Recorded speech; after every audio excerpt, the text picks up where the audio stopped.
So yun po today's video mga mamis, gagawa tayo na prosperity ball. So ito nga pala lahat yung gagamitin natin. Unang pala mga mamis, maglalagay tayo ng bigas sa bowl.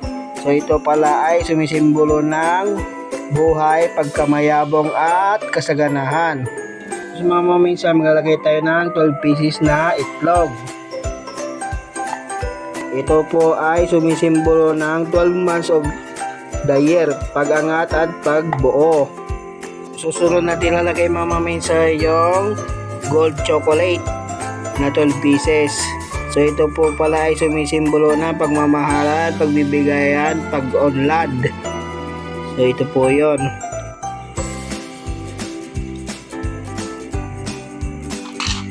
Natin mga maminsa yung 8 coins, symbolize godless, God fortune, health, wisdom, and prosperity. So yung 8 na pala na coins yun mga minsan.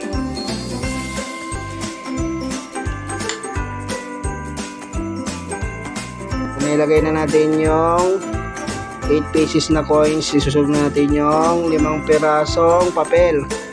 Ito daw ay maraming blessings na papasok ng taong 2025. Yan po yun.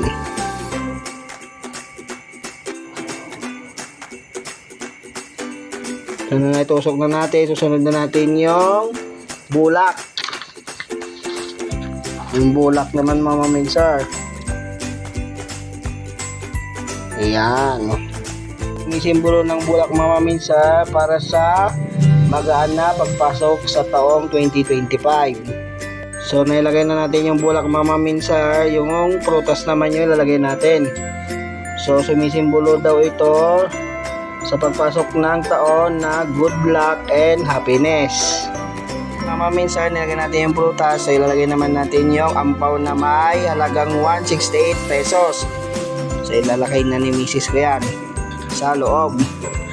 So ito daw ay sumisimbolo ng walang humpay na biyaya. Ito po yun.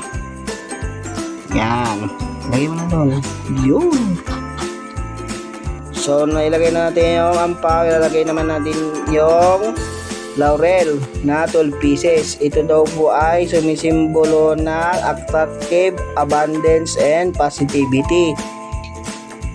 So 12 pieces po pala yan ilalagay natin sa gilid-gilid ng mga itlog. So yun mga minsar, tapos na po yung prosperity ball namin. So hanggang dito na lang. Salamat sa panonood. Peace out.